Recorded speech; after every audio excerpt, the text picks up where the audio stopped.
কর্নারে।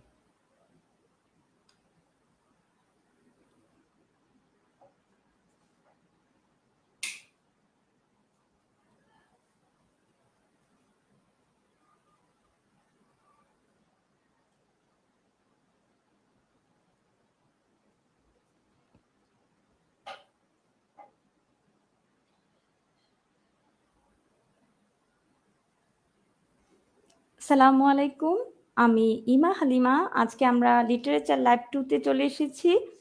কাইন্ডলি কমেন্টে একটু কাইন্ডলি জানান আমার কথা শোনা যাচ্ছে কিনা। আপনারা কে কোথা থেকে জয়েন করছেন কাইন্ডলি একটু কমেন্টে জানান এবং আমার কথা শোনা যাচ্ছে কিনা।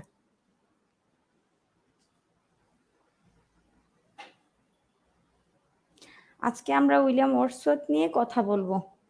রোমান্টিক পিরিয়ডের একজন কবি, রোমান্টিক পয়েট।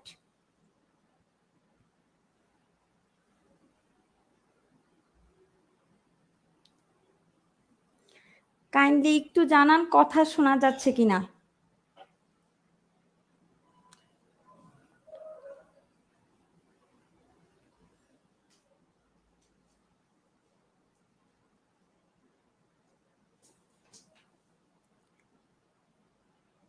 ধন্যবাদ, কথা শোনা যাচ্ছে।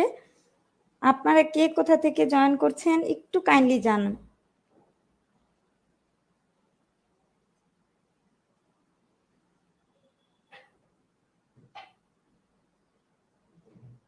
সিলেট, গাইবান্ধা ক্লিয়ার ম্যাম, ধন্যবাদ।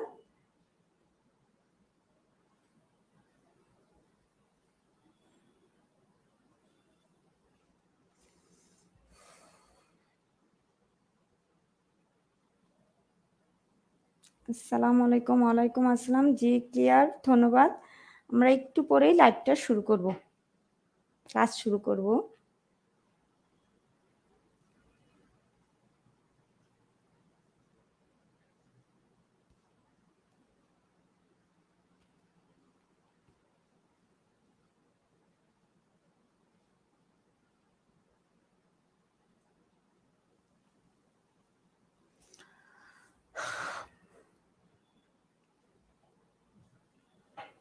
আচ্ছা, 548 জন উপস্থিত আছেন লাইভে। তো আমরা আমাদের আলোচনা শুরু করব। আজকের আমাদের আলোচনা হচ্ছে রোমান্টিক পিরিয়ডের উইলিয়াম ওয়ার্ডসওয়ার্থকে নিয়ে। তো উইলিয়াম ওয়ার্ডসওয়ার্থকে নিয়ে কথা বলার আগে রোমান্টিক পিরিয়ডটা নিয়ে একটু কথা বলি। রোমান্টিক পিরিয়ডটা শুরু হয়েছিল 1798 সালে। 1798 সালে, যেটার ব্যাপ্তি ছিল 1832 পর্যন্ত। 1798 সালে যখন উইলিয়াম ওয়ার্ডসওয়ার্থ এবং কোলরিজ দুজনে মিলে কি করলেন, লিরিক্যাল ব্যালেডস পাবলিকেশন করলেন, তখন থেকে শুরু হয়ে যায় রোমান্টিক পিরিয়ডের সময়। তখন থেকে রোমান্টিক পিরিয়ডের সময়টা শুরু হয়। লিরিক্যাল ব্যালেডসকে বলা হয় ম্যানিফেস্টো অফ রোমান্টিক পোয়েট্রি বা রোমান্টিক লিটারেচার বা রোমান্টিক মুভমেন্ট। বলা হয় যে লিরিক্যাল ব্যালেডসটা যখন প্রকাশিত হলো তখন নতুন একটা ট্রেন্ড সেটিং হলো ইংলিশ লিটারেচার ক্ষেত্রে। ইংলিশ লিটারেচারটা যখন ইয়েতে ছিল, নিউ ক্লাসিক্যাল এজে ছিল, এটা ছিল সফিস্টিকেটেড, আর্টিকুলেটেড, একটু কঠিন, ঠিক আছে। সাধারণ মানুষের কাহিনী ছিল না, সাধারণ মানুষের নিয়ে কোনো গ্লোরিফিকেশন ছিল না। হঠাৎ করে একটা কি হলো, একটা পরিবর্তন আসলো 1798 সালে যখন লিরিক্যাল ব্যালেডসটা প্রকাশিত হলো। মনে রাখতে হবে 1798 সালে যখন লিরিক্যাল ব্যালেডস প্রকাশিত হয়েছিল তখন শুধু নাম ছিল লিরিক্যাল ব্যালেডস। কিন্তু যখন এটার পরের এডিশন বের হলো, মানে 1800 সালে যখন এটার দ্বিতীয় সেকেন্ড এডিশন বের হলো, তখন কিন্তু প্রিফেস কথাটি ছিল, প্রিফেস টু লিরিক্যাল ব্যালেডস। এটা পরীক্ষা কনফিউশন তৈরি করতে পারে, প্রশ্নকর্তা ঘুরিয়ে দিতে পারে। তাহলে মনে রাখতে হবে 1798 সালে শুধু লিরিক্যাল ব্যালেডস ছিল, আর 1800 সালে যখন সেকেন্ড এডিশন হলো এটার, তখন প্রিফেস টু লিরিক্যাল ব্যালেডস নামে প্রকাশিত হয়। এই যে রোমান্টিক পিরিয়ডে 6 জন আমরা কবি পাইছি, হ্যাঁ, 2 জন প্রাবন্ধিক এবং একজন এন্টি রোমান্টিক নোবেলিস্টের কথা জেনেছি। তা আজকে আমরা এদের মাঝখান থেকে উইলিয়াম ওয়ার্ডসওয়ার্থকে নিয়ে কথা বলবো। উইলিয়াম ওয়ার্ডসওয়ার্থকে নিয়ে কথা বলবো যে উইলিয়াম ওয়ার্ডসওয়ার্থের সাহিত্যকর্মগুলো কি ছিল এবং তার কয়েকটা কোটেশন নিয়ে আলোচনা করব এবং তার কয়েকটি কবিতা নিয়ে। ঠিক আছে, তো প্রথমেই আমরা এই আলোচনা শুরুর আগে বলেছি যে উইলিয়াম ওয়ার্ডসওয়ার্থকে নিয়ে কথা বলবো।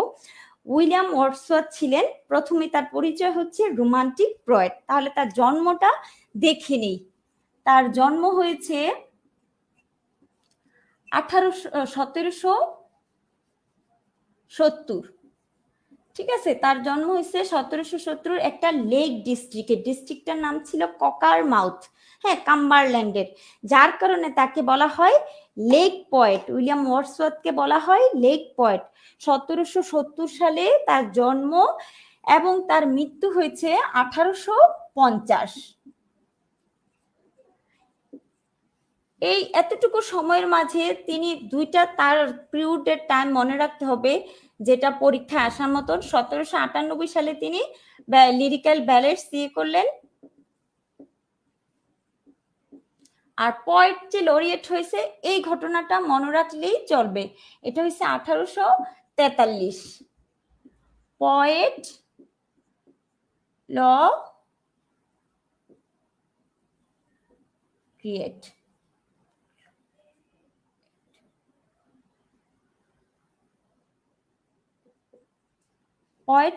পয়েট লরিয়েট মানে হচ্ছে সভাকবি হয়েছিলেন।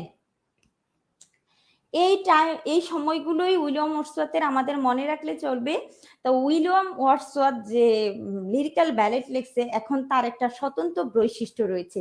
আর এই স্বতন্ত্রতা বৈশিষ্ট্যটা হলো যে হঠাৎ করেই এই সফিস্টিকেটেড লিটারেচারটাকে তারা কি করেছে, সাধারণ মানুষের লিটারেচারে নেওয়ার চেষ্টা করেছে। আর যখন সাধারণ মানুষের কাছে এটা পৌঁছে গেছে, ঠিক আছে, লিটারেচারটা, তখন অবশ্যই এখানে একদম মেন যে প্রায়োরিটিটা পাইছে সেটা হলো নেচার, প্রকৃতি। ঠিক আছে, মোস্ট অফ দা কবিতা মানে পয়েম উইলিয়াম ওয়ার্ডসওয়ার্থের হচ্ছে নেচারকে নিয়ে, মানে সি ডিলস উইথ নেচার। তার বেশিরভাগই কবিতার নাম না মানে বিষয়বস্তু ছিল নেচারের কোনো না কোনো অবজেক্ট। ঠিক আছে, নেচারের কোনো না কোনো অবজেক্ট নিয়ে উইলিয়াম ওয়ার্ডসওয়ার্থ লিখেছিলেন। তাই এই যে কবিতাগুলোর ভিতরে ইয়েতে আছে লিরিক্যাল ব্যালেডসে, তার ছিল 19টি কবিতা এবং কলরিজের ছিল 4টি কবিতা। এই যে লিরিক্যাল ব্যালেডসের যে শুরুটা হয়েছিল, যে কবিতাটি দিয়ে, সেটি হলো rhyme of the ancient mariner. এটা তার না, এই কবিতাটা হচ্ছে কলরিজের। আমি লিরিক্যাল ব্যালেডসের বর্ণনা দিতে গিয়ে এগুলো বলছি। মেরিনার কথাটা দেখা যাচ্ছে না।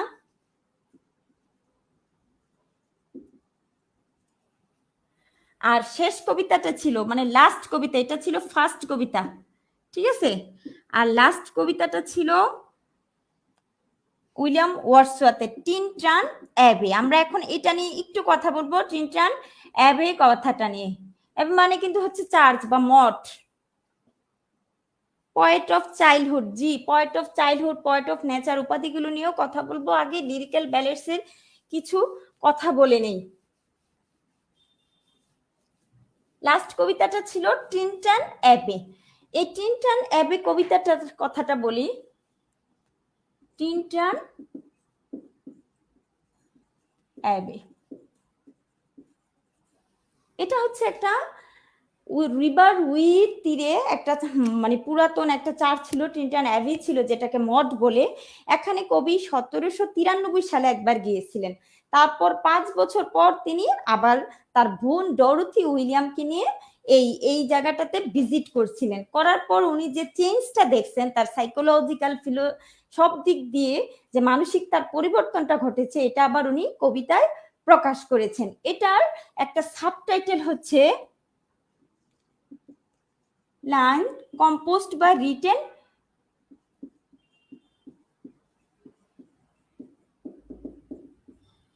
Few miles above. পরীক্ষায় ঘুরিয়ে দিলে এই ধরনের প্রশ্ন আসতে পারে যে এই কবিতাটি কার লেখা, এটার সাবটাইটেল।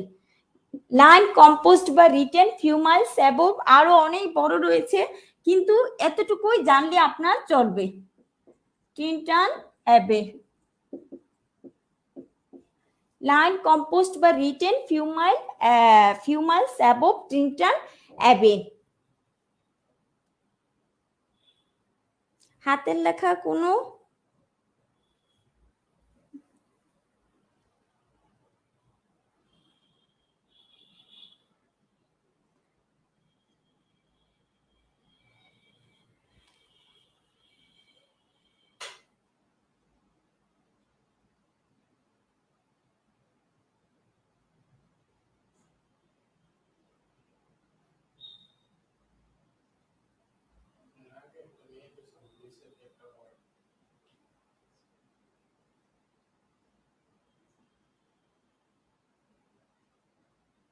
কলরিসের কবিতা 5টি ছিল না, কলরিসের কবিতা 4টি ছিল।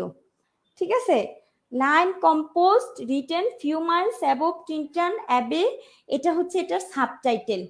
ঠিক আছে, এখানে কবিতাটাতে তিনি তার যে ডেভেলপমেন্ট, তার নেচারকে নিয়ে, স্টেজ নিয়ে কথা বলেছিলেন।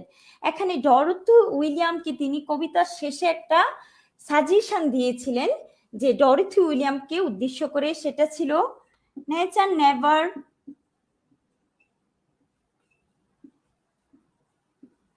did betray the heart that loved her.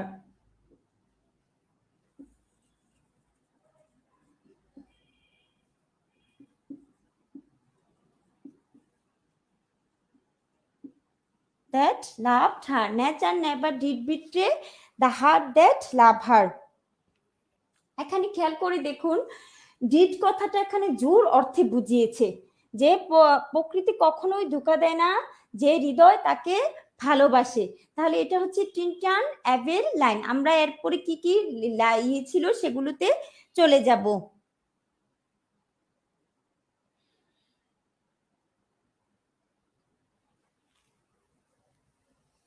Nature never did betray the heart that loved her, এটা হচ্ছে টিনটান অ্যাবের একদম শেষের দিকে ডরোথি উইলিয়ামকে উদ্দেশ্য করে উইলিয়াম ওয়ার্ডসওয়ার্থের লাইন। তারপর দেখুন, এখন আমরা উপাধিগুলোতে চলে যাব। ওনার কি কি উপাধি ছিল? উনি সবসময় বেশিরভাগ কবিতাকে, নেচারকে বিভিন্নভাবে গ্লোরিফাই করেছেন। এজন্য তার প্রথম উপাধি হচ্ছে poet of nature, poet of childhood,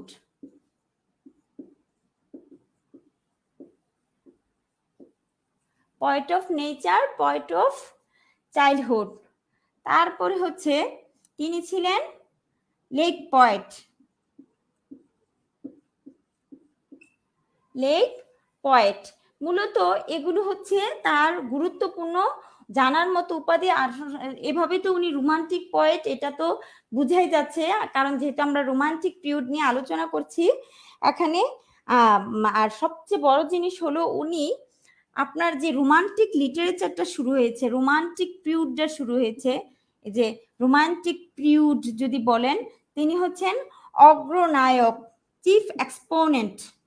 এটা বোর্ডে দেখা যাচ্ছে, অগ্রনায়ক বা ফাদারও বলা যায়। ঠিক আছে, অগ্রনায়ক, ফাদার অফ রোমান্টিক এজ, বা তাকে অগ্রনায়কও বলা যেতে পারে। তার ভাগিনী না বোন হচ্ছে ডরোথি উইলিয়াম, যাকে তিনি অনেক পছন্দ করতেন। তারপরে এখানে একটা জিনিস, টিনটান অ্যাবের শুধু না, উনি যখন সলিটারি রিপার লেখছেন বা আরো তার যে কবিতাগুলো আছে, একটা টোন দেখা গেছে, কমন একটা বৈশিষ্ট্য বা টোন, সেটা ছিল প্যান্থিজম। ঠিক আছে, প্যান্থিজম জিনিসটা হচ্ছে যে যা সৃষ্টিকর, মানে সৃষ্টির যে জিনিসটি, সৃষ্টিকর্তার জিনিসটার ভিতরে যদি তার অস্তিত্ব খুঁজে পাওয়া যায়, সেটাকে বলা হয় প্যান্থিজম। যেমন অ্যাস্কেপিজম নামে একটা জিনিসের সবসময় এই কবিতায় আনার চেষ্টা করেছেন, ঠিক উইলিয়াম ওয়ার্ডসওয়ার্থের একটা টেন্ডেন্সি ছিল প্যান্থিজম, মানে তিনি কি করতেন যে তার এই জন্য তাকে মিস্টিক পয়েট বলা হয়। কেন মিস্টিক পয়েট বলা হয়? তিনি যে স্রষ্টার উপস্থিতি কবিতার মাধ্যমে ফুটিয়ে তোলার চেষ্টা করেছিলেন। লিরিক্যাল ব্যালেটসে তিনি একটি কবিতার সংজ্ঞা দিয়েছিলেন। সেই কবিতার সংজ্ঞার পর থেকেই কবিতার সংজ্ঞার মানে সর্বশ্রেষ্ঠ সংজ্ঞা হিসেবে এটা বিবেচনা করা হয়। আর সংজ্ঞাটা হলো, বোর্ডে দেখা যাচ্ছে, পোয়েট্রি, এটা উনি প্রিফিস্ট লিরিক্যাল ব্যালেটে বলেছিলেন, poetry is the spontaneous overflow of powerful feelings. It takes its origin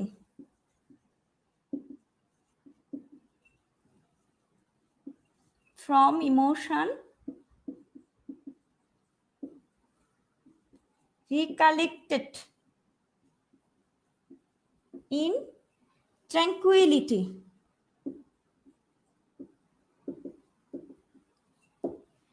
খেয়াল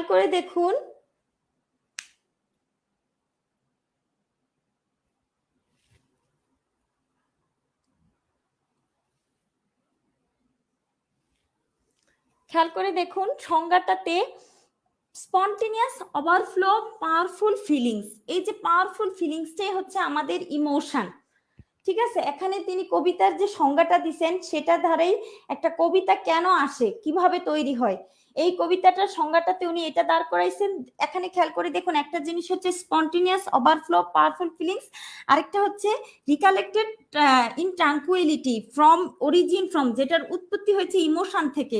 হ্যাঁ, আর যেটা রিকালেক্ট মানে সংগ্রহ করা হয় ট্রাঙ্কুইলিটি, ট্রাঙ্কুইলিটি মানে কি, একদম নীরবতা, স্নিগ্ধতা, স্তব্ধতা থেকে। দ্যাট মিনস আমাদের যে মেমোরি থেকে, মেমোরির কোনো কিছু আমাদের মনে পাওয়ারফুল ফিলিংস হিসেবে আমাদেরকে মনে তাড়িত করে, তখনই আমাদের কি করে কবিতা চলে আসে। ঠিক সেটাই উনি বুঝাতে চেয়েছেন, poetry is the spontaneous overflow powerful feelings, it takes it origin from emotion recollected in tranquillity. এই যে এটা পরীক্ষায় আসার মতন কোটেশন।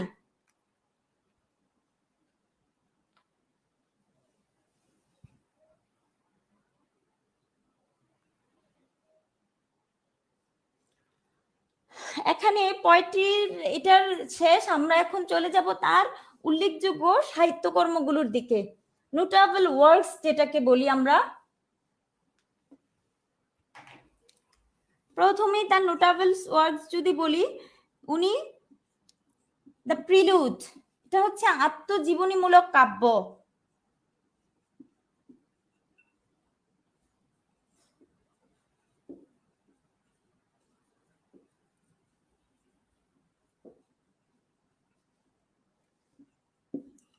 তারপর হচ্ছে রিটেন ইন মার্চ। 3 নম্বর হচ্ছে এক্সকারশন, তা বাদ পড়েছে।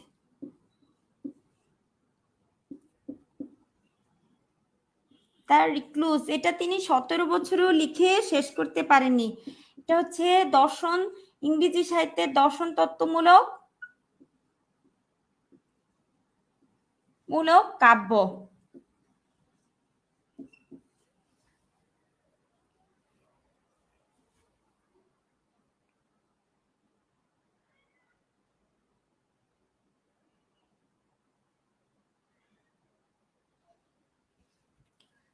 আচ্ছা, এই যে এই রিক্লুজ জিনিসটা, এটা উনি অনেক বছর সময় নিয়ে লিখেছেন। আর প্রিলুড তার এটা সেমি অটোগ্রাফি বায়োগ্রাফি বা বায়োগ্রাফি মূলক এটা কাব্যটা, এটাতে তার ব্যক্তিগত জীবনের যে প্রতিফলন সেটা দেখা গিয়েছে। আর এদিকে আরো আছে, বোর্ডে লেখা দেখা যাবে লন্ডন, এটা তার বিখ্যাত কবিতা।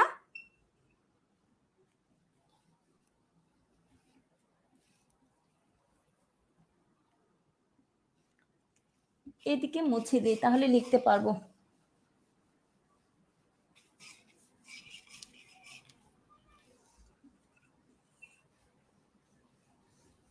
লুসি পয়েম, এটা হচ্ছে একটা ছোট মেয়ে যে মারা যায় তাকে নিয়ে, এখানে 5টি কবিতা রয়েছে।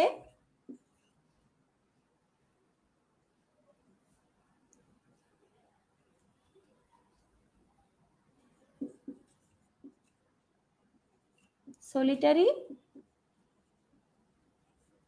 রিপার।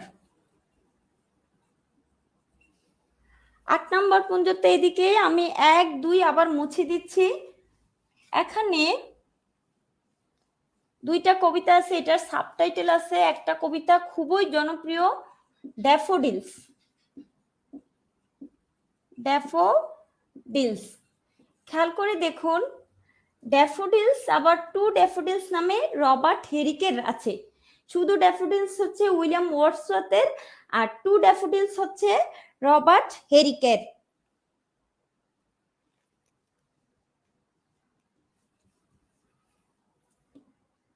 এখানে ড্যাফোডিলসের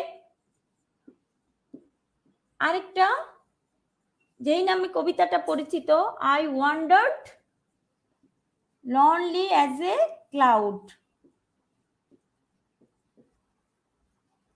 I wandered lonely as a cloud.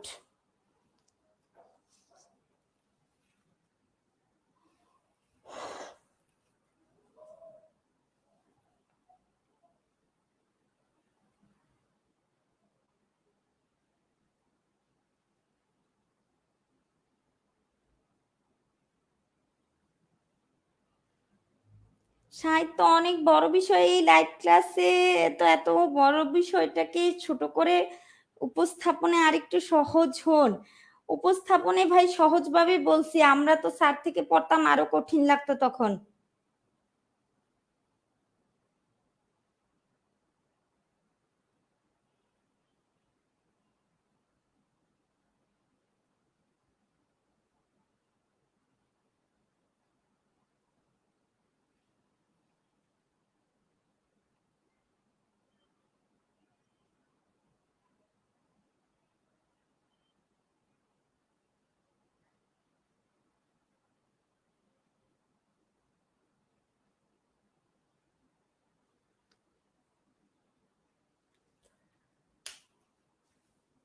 আচ্ছা, যেটা বলতে নিছিলাম, ড্যাফোডিলস এর I wander lonely as a cloud আবার হচ্ছে মেটাফোর, সরি সিমিলি।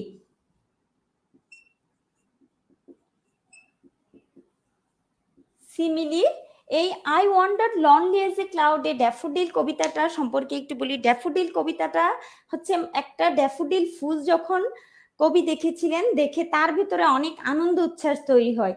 তিনি ড্যাফোডিলসের প্রতিটা মুভমেন্ট নিয়ে এখানে কথা বলেছেন। এই মুভমেন্ট নিয়ে কথা বলতে গিয়ে উনি অনেক সময় হাইপারবোলের ইউজ করেছেন, অনেক সময় সিমিলির আশ্রয় নিয়েছেন। তিনি যখন হাইপারবোলের ইউজ করেন তখন তিনি একটা এই কথা বলেন, 10,000 saw I at a glance। এটা হচ্ছে অতিরঞ্জন করে বলেছেন, আর এটাকে ইংরেজিতে বলে হাইপারবোল।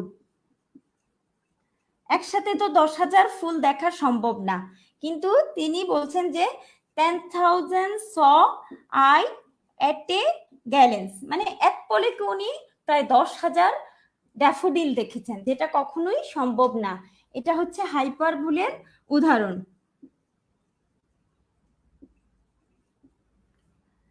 আর সলিটারি রিপার নিয়ে কথা বলি। সলিটারি রিপার হচ্ছে, সলিটারি রিপারে উনি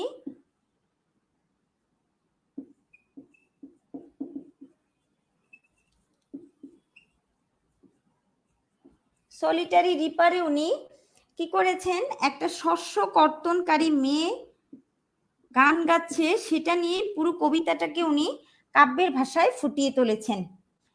একজন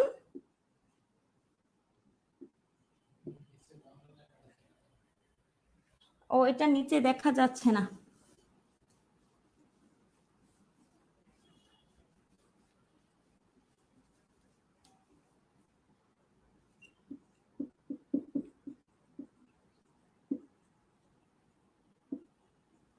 রিপার মানে হচ্ছে শস্য, যে শস্য কর্তনকারীকে রিপার বলা হয়, ঠিক আছে। সলিটারি মানে হচ্ছে নির্জন।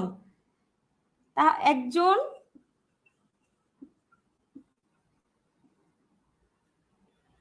শস্য কাটার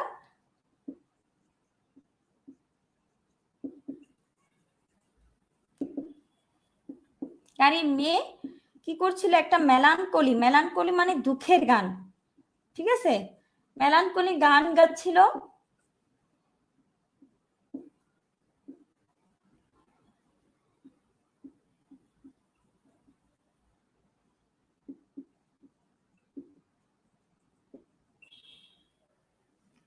গাওকে কেন্দ্র করে কবির মনে যে স্ফুরণ তৈরি হয়েছে, মানে কবির মনে এটা তাড়িত করেছে।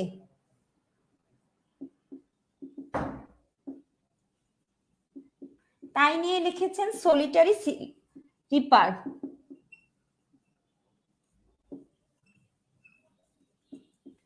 এই কবিতায় লেখক দেখিয়েছেন, এই সলিটারি রিপারে কবি দেখিয়েছেন যে গান গেয়ে যাচ্ছে আর ফসল কেটে যাচ্ছে। তার যে গানটা, এই লেখক এই গান আর কখনোই শুনেননি, তার কাছে এই গানটা মনে হয়েছে যে এটা একদম, এই যে গানটা এটা তার একদম হৃদয়ে গেঁথে গেছে। আর এই ধরনের গান তিনি না শোনার মানে শুনেননি, তার ভেতরে এই যে গানটা একটা ইমাজিনেটিভ ফিলিংস তৈরি করেছে, যেটা রোমান্টিক লিটারেচারে রোমান্টিসিজমের একটা অন্যতম শর্ত কি হাই ইমাজিনেশন। তখন এই হাই ইমাজিনেশনের সাহায্যে সলিটারি রিপারের এই কাহিনীটা লেখক কি করলেন, কবিতার সাহায্যে তুলে ধরলেন। এই কবিতার সুন্দর একটা শেষ দুটি লাইন আছে, the music in my heart I bore, হ্যাঁ, long after it was heard no more, মানে আমার হৃদয়ে যে মিউজিকটা বা সঙ্গীতটা আমি গেঁথেছি সেটা আমি আর অনেক দিন শুনিনি। মানে এটা একদম তার কাছে ইউনিক একটা কি ছিল, মিউজিক ছিল।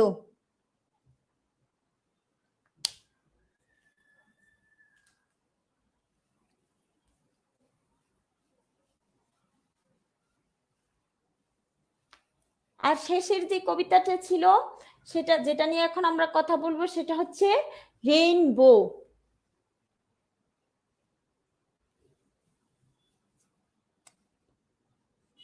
ড্যাফোডিল যেমন একটা সাবটাইটেল, আরেকটা কবিতা হচ্ছে রেইনবো, এটার সাবটাইটেল হচ্ছে, আর এটার মূল যে কবিতাটা সেটা হচ্ছে my heart leaps bound, sorry leaps up, হয় নাই বিহোল,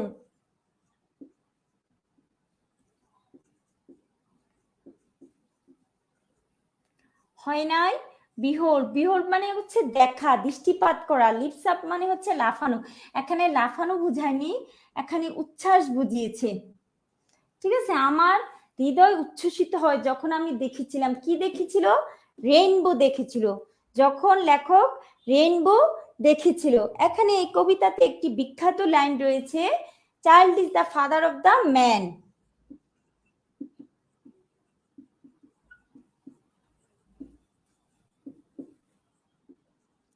child is the father of the man. বাংলাকে আমরা বলি ঘুমিয়ে আছে শিশুর পিতা সব শিশুদের অন্তরে। এখানে খেয়াল করে দেখো, চাইল্ড বলছে, এখানে আবার ম্যান বলছে, ফাদার বলছে, এটা কিন্তু এক ধরনের প্যারাডক্স। প্যারাডক্স মানে হচ্ছে সেলফ কন্ট্রাডিক্টরি কথা, কিন্তু এটা সত্য। কেন সত্য, কারণ চাইল্ডহুড শেপস দ্য অ্যাডাল্ট, মানে আমাদের অ্যাডাল্টহুড, আমরা যে বড় হব এটা আমাদের ছোটবেলা থেকে কি হয়, শেপস হয়। এই যে চাইল্ডটা একদিন কি হয়, ম্যান হয়ে যায়। এই লাইনে কবিতায় রেইনবোর প্রতি তার যে ইটা ফ্যাসিনেশন, এটা বর্ণনা করতে গিয়ে উনি তখন এই লাইনটা ব্যবহার করেছিলেন, child is the father of the man.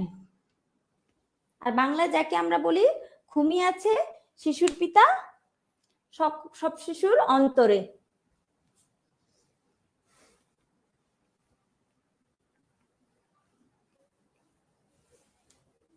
আজকের লাইভটা একদম ছোট, কারণ বেশি সময় নিব না, 10:30 থেকে পরীক্ষা। এখন উইলিয়াম ওয়ার্ডসওয়ার্থের একমাত্র একটা প্লে ছিল, সেই প্লেটার নাম লিখবো। রোমান্টিক পিরিয়ডে বেশিরভাগ প্লে বা উপন্যাস তেমন কিছু দেখা যায় না, এখানে বেশিরভাগ পোয়েটদেরই পদালোচনা ছিল, John Keats, Shelley, William Wordsworth Coleridge তারা বেশিরভাগই রোমান্টিক ম্যানিফেস্টো হিসেবে তাদের যে কবিতাগুলো সেই কবিতাগুলোকে সাধারণ মানুষের কাছে পৌঁছে দিয়েছেন, সাধারণ মানুষের কাছে মেসেজ দিয়েছেন। এই সময় দেখা যায় যে গদ্যটার তেমন প্রভাব ছিল না। এই গদ্যটা আবার কখন হয়, 19th সেঞ্চুরিতে ভিক্টোরিয়ান পিরিয়ডে আবার নোবেলের প্রাধান্যটা দেখা যায়। তার একমাত্র প্লে বা নাটক ছিল দ্য বর্ডারার।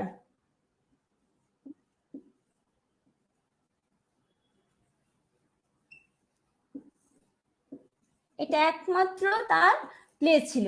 উইলিয়াম ওয়ার্ডসওয়ার্থ ছিলেন ফ্রেঞ্চ রেভলিউশনের পক্ষপাতী। তিনি ফ্রেঞ্চ রেভলিউশনে অনুপ্রাণিত হয়ে তার কাব্য সূচনা শুরু করেছিলেন। তাহলে আমরা এই যে আজকের লাইভটা খুব সংক্ষিপ্ত লাইভ করব বলেছিলাম আগেই, তো আমাদের লাইভটা প্রায় শেষ। এখানে আমরা আলোচনার ভিতরে যা জানলাম উইলিয়াম ওয়ার্ডসওয়ার্থকে নিয়ে, যে উইলিয়াম ওয়ার্ডসওয়ার্থের পদবী কি ছিল, উইলিয়াম ওয়ার্ডসওয়ার্থের সাহিত্যকর্মগুলা। 1770 সালে জন্ম হয়ে উনি 1850 সালে যখন মারা যান, এর ভিতরে উনি কি করেছেন, তার ম্যাগনাম ওপাস যদি আমি বলি, আমরা বলি লিরিক্যাল ব্যালেডস এর যে কিছু কবিতা, তাকে একদম কবি হিসেবে সর্বস্থানে কি করলো, শিখরে তাকে নিয়ে গিয়েছে। আপনি যখন পরীক্ষার জন্য উইলিয়াম ওয়ার্ডসওয়ার্থ করবেন, তার কবিতার ভিতরের এর কি ঘটনাগুলো এতগুলো ঝিপলি পড়ার প্রয়োজন নেই। আপনি জাস্ট কিছু কিছু গুরুত্বপূর্ণ লাইন, বিশেষ করে টিন্ট অ্যান্ড অ্যাভিড কোটেশন আসার সম্ভাবনা রয়েছে, সেটা পড়তে পারেন। I wandered lonely as a cloud quotation হিসেবে আসার সম্ভাবনা রয়েছে, সেটা পড়তে পারেন। আরেকটা হচ্ছে সলিটারি রিপার। এই তিনটা কবিতায় কোটেশন হিসেবে আসার সম্ভাবনা রয়েছে যদি জিপ থেকে প্রশ্ন হয়, না হলে তার কবি সাহিত্যকর্মের নাম নিয়ে আসতে পারে। আজকের ছোট লাইভ, আমাদের লাইভ শেষ। সবাইকে অনেক ধন্যবাদ, সবাই ভালো থাকবেন।